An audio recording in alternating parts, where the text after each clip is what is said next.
আসসালামু আলাইকুম viewers, welcome back to my channel. আশা করি তোমরা সকলে ভালো আছো আর আমিও ভালো আছি। তো আমার নতুন একটা ভিডিওতে তোমাদের অনেক অনেক স্বাগত, ভালোবাসা। আজকে যাবো হচ্ছে একটু ঘুরতে। তো কোথায় যাচ্ছি, কী যাচ্ছি, তার জন্য ভিডিওটা পুরো দেখতে হবে। থাম্বনেল দেখে তো বুঝতেই পেরে গেছো কোথায় যাচ্ছি। তো চলো, আমি ফার্স্ট টাইম যাচ্ছি, তো তোমাদেরকেও দেখাবো, আমার ভিডিওর মাধ্যমে শেয়ার করব। সকাল 8টায় গাড়ি ছাড়ার কথা ছিল, কিন্তু আমার যেতে অনেকটা লেট হয়ে গিয়েছিল। আমি দাঁড়িয়েছিলাম প্রায় 7:30 থেকে, প্রায় আধ ঘন্টা দাঁড়ানোর পরও কোনো অটো আসেনি। তাই বড় আব্বাকে বললাম যে চলো আমাকে রেখে আসবে। তো গিয়ে দেখি গাড়ি এখনও আসেনি। তো আমি ওখানে গেছি 8:05-এ, যেতে বেশিক্ষণ টাইম লাগে না, বাইকে যাচ্ছিলাম তো তাড়াতাড়ি চলে গিয়েছিলাম। গাড়ি এসেছে 8:30টায়। আমরা এখান থেকে বেরোতে বেরোতে ওই 9:15 মতো বেজে গিয়েছিল। এই রোদটা ভালো লাগছে, মনে হচ্ছে সবাই হাই করে দাও। হাই, আমি এখন ঠিক করছি যাতে আমার ধুলো না লাগে চুলে।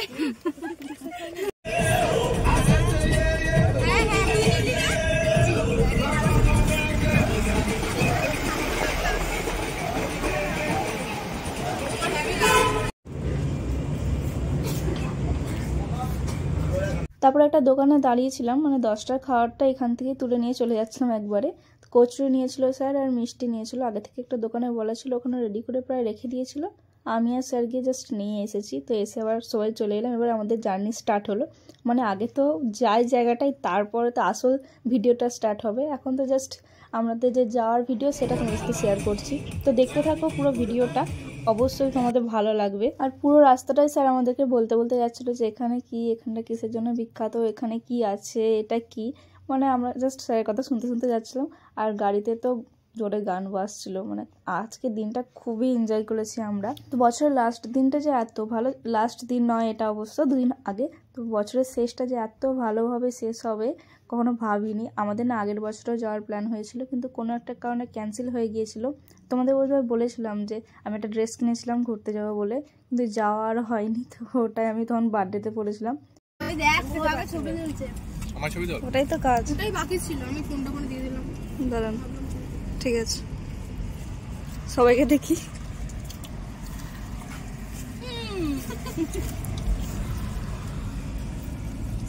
তো এইবারে ফাইনালি যাওয়া হয়েছে। সত্যি বলতে কি বলবো, বলার কোনো ভাষা নেই। আমি কলকাতা যাওয়ার আমার অনেক ইচ্ছা ছিল, বিশেষ করে তো এই রাতের কলকাতা দেখার। তো আজকে দুটো ইচ্ছা একবারে পূরণ হয়েছে। সকালে গেছি, তো আমরা অনেকটা সকালেই তো বেরিয়ে পড়েছিলাম। ওখানে আমরা 11টার মধ্যে পৌঁছে গিয়েছিলাম। তো সকালে গেছি আর রাতের কলকাতা দেখে বাড়ি ফিরেছি। তো খুব মজা হয়েছে, খুব বলে বোঝাতে পারবো না, এত সুন্দর গিয়েছে আজকের দিনটা। আর এখানে একটু জ্যামে আটকে গিয়েছিলাম, আর ওই বাচ্চাটা দেখো আমাদেরকে দেখে হাই দিচ্ছিল। আমরা যখন আসলাম তখন টাটা দিচ্ছিলাম, ও আমাদেরকে টাটা দিচ্ছিল। আর মাঝে আমরা একবার দাঁড়িয়েছিলাম, যখন ওই 10টা মতো বাজে, তখন আমরা টিফিনটা করে নিয়েছিলাম। ওই যে মিষ্টির দোকান থেকে নিলাম, ওইগুলো খেয়ে নিয়েছিলাম।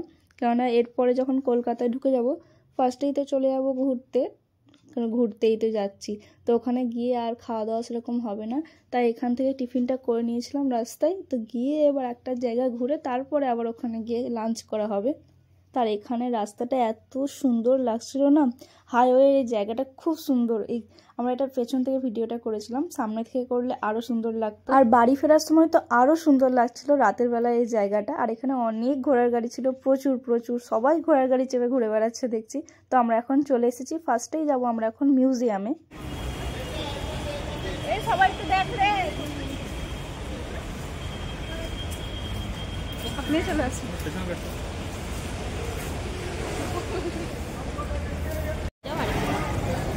তো আমরা এখন চলে এসেছি ইন্ডিয়ান মিউজিয়াম, সবচেয়ে পুরনো মিউজিয়াম।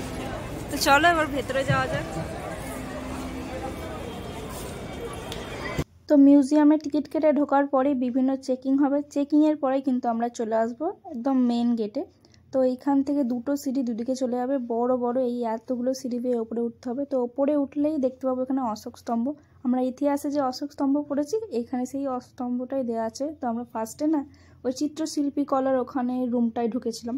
তো বিভিন্ন রুমের সামনে লেখা আছে এটা কি আছে, এখানে কোন প্রাচীন জিনিসপত্র আছে। মানে প্রতিটা রুমের সামনেই না একটা বড় করে শিরোনাম দেওয়া আছে যে মূল টপিকটা কি। তো অসাধারণ, কি বলবো, মিউজিয়ামে কি না নেই সমস্ত কিছু রয়েছে। আর এটা হচ্ছে সবচেয়ে পুরনো মিউজিয়াম আমাদের এই ভারতের। আর মিউজিয়ামের ভেতরে চারিদিকে শুধু ইতিহাস ছড়িয়ে আছে। তো এই রুমটা যদি পুরোটা দেখা হয় তো এইরকম আসবে, চারিদিকে বিভিন্ন ছবি, বিভিন্ন কি কবে হয়েছে, কি নাম, সমস্ত ডিটেলস দেওয়া আছে। তো আমরা যাচ্ছিলাম, ঘুরে ঘুরে দেখছিলাম, স্যার আমাদের বলে দিচ্ছিল এটা কি ওটা কি। আমার বরাবরই না হিস্ট্রির প্রতি ইন্টারেস্টটা অনেকটাই বেশি, অনেক আগে থেকে, কেন জানি না। তো যারা তোমরা হিস্ট্রিয়ান, এই দিদিটা যেমন হিস্ট্রিয়ান, ও কিন্তু এইসব কালেক্ট করছিল যে কোথায় কি আছে, ছবি তুলছিল, নোট করছিল। তো আমাকে বলছিল যে এগুলো ছবি তুলে রাখ, এগুলো ভিডিও করে রাখ, আমাকে পাঠাবি। তো খুব কাজের, যারা হিস্ট্রি নিয়েছো একবার অবশ্যই এসে দেখে যেও। শুধু হিস্ট্রি নয়, বাংলা, ইতিহাস, ভূগোল, সমস্ত কিছু সমস্তটাই এই একটা মিউজিয়ামের মধ্যেই তোমরা পেয়ে যাবে। তো আমার তো খুব ভালো লেগেছে। আর আমরা যখন এটাই ঢুকেছিলাম, এটা হচ্ছে ওই জীবাশ্ম। এখানে যেমন দেখো শামুকের একটা আছে, শামুকের খোলসটা কত শক্ত, এটা হচ্ছে কচ্ছপের খোলস, এত শক্ত, জাস্ট মনে হয় লোহার। এটা আসল, আমরা সেটাই ভাবছিলাম এটা কি আসল। স্যার বলছিল হ্যাঁ এটা আসল। একটা হল ঘরের মধ্যে এত জিনিস আছে তোমরা দেখে শেষ করতে পারবে না। হল রুমগুলো থেকে বেরিয়ে এলেই আমরা ব্যালকানিতে দেখতে পাবো বিভিন্ন স্তম্ভ, স্থাপত্য রাখা আছে। এগুলো হচ্ছে প্রাচীন যুগের, যেগুলো পোড়া মাটি বা এরকম কোনো কিছু জিনিস দিয়ে তৈরি করা হয়েছে। ওগুলো কিন্তু এখনো অক্ষত হিসেবে রয়েছে অনেকগুলো, আবার অনেকগুলো অনেকটা ক্ষয়ক্ষতি হয়ে গেছে, সেইগুলোকেও মিউজিয়ামে রাখা হয়েছে। আর এইগুলো কিন্তু, এই রুমটা জাস্ট দারুণ ছিল, বায়োস্ফিয়ার রিজার্ভ করা যাকে বলে আর কি। তো এই রুমটায় বিভিন্ন প্রাণী, তারপরে মানুষের যে মানুষ আগে কেমন ছিল, এখন কেমন বর্তমানে আছে, সেই সমস্ত পরপর স্টেপে স্টেপে সাজানো রয়েছিল। আর এই সমস্ত কিছু একটা ভিডিওর মাধ্যমে দেখানো সম্ভব নয়, আমি অনেক কিছু মিনি ব্লগ করে রেখেছি, ওগুলোকে তোমাদের সাথে আমি শেয়ার করব পরে পরে। তো এখন এই ভিডিওর মাধ্যমে যতটা পারবো তোমাদের সাথে শেয়ার করার চেষ্টা করব। আর এইসব ভিডিওতে একটা কমন কোয়েশ্চেন থাকে যে প্রাইস কত, টিকিট প্রাইস কত। তো বলে রাখি তোমাদেরকে, মিউজিয়ামে আসার জন্য কিন্তু বিভিন্ন টিকিট প্রাইস রয়েছে, যেমন ফরেনারদের জন্য বেশি, আবার আমরা যারা ইন্ডিয়ান তাদের জন্য কম। আবার আমাদের ইন্ডিয়ানে যারা এজের লিমিট রয়েছে, যারা বাচ্চা তাদের আবার আলাদা টিকিট। তো বিভিন্ন টিকিট রয়েছে, প্রাইসটা আলাদা আলাদা, তোমরা এখানে এলে বুঝতে পারবে। আমাদের মেবি 75 কি 85 নিয়েছিল, কারণ আমরা ক্যামেরা প্লাস ধরেছিলাম, আমরা মোবাইলে তো ভিডিও ফটো করেছিলাম, তার জন্য চার্জটা বেশি দিতে হয়। আর নর্মালি ঢুকলে মনে হয় 75 টিকিট মেবি, আমার ঠিক মনে নেই এখন, ওই 75 কি 85-এর আশেপাশে হবে। শুধু ওই ক্যামেরা চার্জটা ধরে নেয়, যদি নাও তো 10 টাকা কি 15 টাকা বেশি দিতে হবে, আর যদি না নাও তো কম, এইটাই যা ব্যাপার। আর এই মিউজিয়ামে আমার সবচেয়ে বেশি অবাক লেগেছে এই স্কেলিটনগুলোকে দেখে, যে কি করে এত সুন্দর করে রাখা যায়। সত্যি বলতে মানে দেখে বিশ্বাসই হচ্ছিল না, আমার তো মাঝে মাঝে ভয়ও লেগে যাচ্ছিলো এগুলোকে দেখে। তারপর ভাবলাম না, এগুলো তো কি বলবো মিউজিয়ামে রাখার জিনিস, ভয় পাওয়ার কিছু নেই, এগুলো মানুষ দেখতেই যায়। তো আর এখানে ঢুকেছিলাম, এটা হচ্ছে ইকোসিস্টেমের ঘর। তো এখানে এত সুন্দর করে আর্টিফিশিয়ালিভাবে তৈরি করা হয়েছিল, দেখে মনে হয় না সত্যি, আমার তো কি বলবো, মনে হচ্ছে সত্যি মাছ চড়ছে, কি সত্যি ওখান থেকে ভাল্লুক আসছে, এরকম দেখে মনে হচ্ছিল। তো দেখো আমি কাছে গিয়ে দেখাচ্ছি তোমাদের, তো ভিডিওটা দেখো। আর প্রতিটা হল রুমে প্রচণ্ড ভিড়, প্রচণ্ড, মানে যে ভালো করে ভিডিও করব সেটাও করা যাবে না, এতটাই ভিড়। এরপরে আমরা গিয়েছিলাম হচ্ছে কীটপতঙ্গের একটা রুমে, ওখানেও খুব সুন্দরভাবে কিন্তু এইগুলোকে বোঝানো ছিল। আর ওই রুমটায় গিয়ে একটা প্রাণীর এতগুলো প্রকৃতি দেখেছি, ওগুলো মনে আমরা বইয়েও এত পড়িনি। তো মিউজিয়ামে এত রকম প্রকৃতি দেওয়া আছে। আর এই থিমটা দেখো, এটাকে দেখে কি মনে হচ্ছে যে এটা আর্টিফিশিয়ালিভাবে বানানো, যেন মনে হচ্ছে সত্যি, মানে পুকুরের নিচে যে বাস্তুতন্ত্র, পুকুরের ওপরে যে বাস্তুতন্ত্র, সেটা একদম সম্পূর্ণভাবে দেওয়া আছে। আর এখানে এরকম ট্রি করে সমস্ত ওই প্রাণীগুলোকে দেওয়া ছিল, এইটা বেশ সুন্দর লেগেছে আমার, সত্যি সুন্দর। একটা বল, আর গাছটার প্রতিটা বল বল করে দেওয়া আছে, আর তার মধ্যে একটা করে কীটপতঙ্গ রাখা আছে, দেখতে বেশ সুন্দর লাগছিল। এটা দেখো কত সুন্দর না, সমুদ্রের নিচে যে পরিবেশটা আছে সেই পরিবেশটাকে এখানে বর্ণনা করা হয়েছে। তো এটার পরেও আরও অনেক প্রাণীদের এরকম ডিটেলসে দেওয়া ছিল, তো সেইগুলোও আছে, ওগুলো তোমাদের অন্য ভিডিওতে আমি শেয়ার করব। এরপর আমরা গিয়েছিলাম এই হিস্ট্রির মেন, অর্থাৎ মিশরের যে রুমটা ছিল, এখানে মিশর যুগের সমস্ত ডিটেলস, সমস্ত ইতিহাসটা এখানে তুলে ধরা হয়েছিল। তো এটাকে দেখে তো চিনতেই পারছো এটা কে, তো বলো তোমরা কমেন্টে এটা কে, তোমাদের কোয়েশ্চেন রইল আজকে। আর এটা হচ্ছে মিশরের পিরামিডটা, যেটার অর্ধেক হচ্ছে মানুষের মাথাটা আর শরীরটা হচ্ছে সিংহের। আর জানো তো এই রুমটাই না পুরোটাই ক্যামেরা অ্যালাউ ছিল না, এই ভিডিওগুলো সমস্ত আমরা লুকিয়ে লুকিয়ে করেছি, অনেকেই করেছে। আর এখানে আসল মমি রাখা ছিল, ওটা আমরা দেখেছি, তো ওটার ভিডিও করার খুব ইচ্ছা ছিল কিন্তু পারিনি করতে। যেহেতু বললাম না কড়া সিকিউরিটি রয়েছে এখানে, তো ভিডিও করতেই দিচ্ছিল না, যা হোক করে এইগুলো করেছি ভিডিও। তো এরপরে আমরা চলে এসেছিলাম নিচে। তো নিচে কয়েকটা রুম ঘুরে দেখেছিলাম, তারপরে গেছিলাম খেতে, কেননা লাঞ্চ করতে হবে, এখন অনেকটা টাইম পেরিয়ে গেছে। এই রুমটাও কিন্তু ইতিহাস নিয়ে রয়েছে। এখানে দেখো আগেকার যুগে কিভাবে উঠের পিঠে চড়ে পানি নিয়ে যাওয়া হতো সেইটা এখানে দেওয়া আছে। এটা হচ্ছে ছাঁচের স্তূপ। এই ছাঁচের স্তূপটা কিন্তু আমরা সকলে ইতিহাসে পড়েছি। এটা নিয়ে স্যার আমাদের অনেক কিছু বলছিল, কোন যুগে বানানো হয়েছে, কিসের জন্য বানানো হয়েছিল, কেমন ছিল সেই স্ট্রাকচারটা। আর এখানে না আগে অনেক পোড়ামাটি দিয়ে মূর্তি তৈরি করা হতো, সেই মূর্তিগুলোও দেখাবো তোমাদের। তো আগে এটা দেখো, আগেকার যুগে রান্না করার জন্য কত রকম মাটির পাত্র ব্যবহার করা হতো। এখন তো শুধু রান্নার জন্য কত উন্নত মানের পাত্র বেরিয়ে গেছে। তার এদিকে দেখো হাতে বানিয়ে এই মালাগুলো পরা হতো আগেকার যুগে, আর এখন আমরা কত পাথর সেটিং, কত ডিজাইনের আমরা খালি নেকলেস পরছি। আর আগে জাস্ট এই সামান্য জিনিসগুলোই কত মূল্যবান ছিল। আর এখানে দেখো এগুলো হচ্ছে সব কুষাণ যুগের মাটির মূর্তি। তো কুষাণ যুগে এইভাবে মাটির মূর্তি তৈরি করা হতো, তার ভগ্নাংশ কিছু অংশ পাওয়া গেছে, সেইগুলোকে এখানে মিউজিয়ামে বন্দি করে রাখা হয়েছে। তো এরপরে আমরা চলে যাব অন্য একটা দিকে। তো এইখানে বর্ণনা করা হয়েছে কুষাণ যুগের বিভিন্ন দেবদেবী মূর্তি। তো অনেক রকমের কিন্তু এখানে মূর্তি ছিল।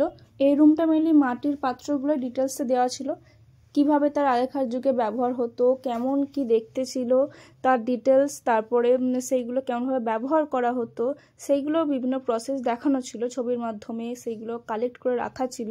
তো এরপরে না একটা ইন্টারেস্টিং জিনিস দেখেছিলাম আমরা, দেখে বুঝতেই পারিনি যে এটা কিসের তৈরি, হাত দেওয়ার পর বুঝতে পেরেছি এটা কিসের। দ্বারাও তোমাদের এই রুম থেকে বেরিয়েই দেখাচ্ছি কি আসলে ওটা।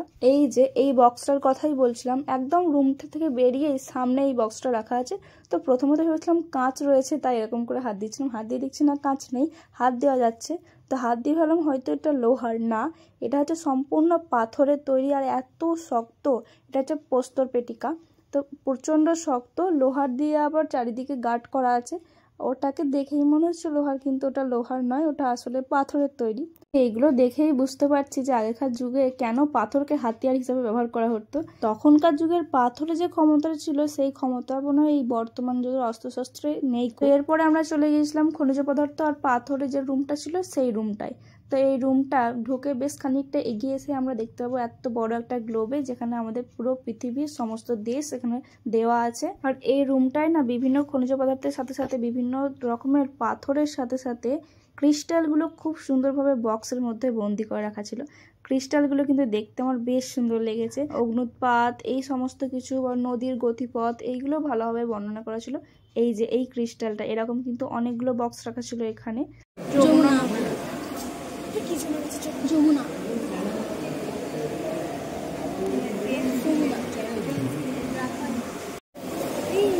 এটা আয়রন, মানে আয়রন লৌহ যুগে যেটা পাওয়া গেছে, এইটা কিছু একটা আছে বল।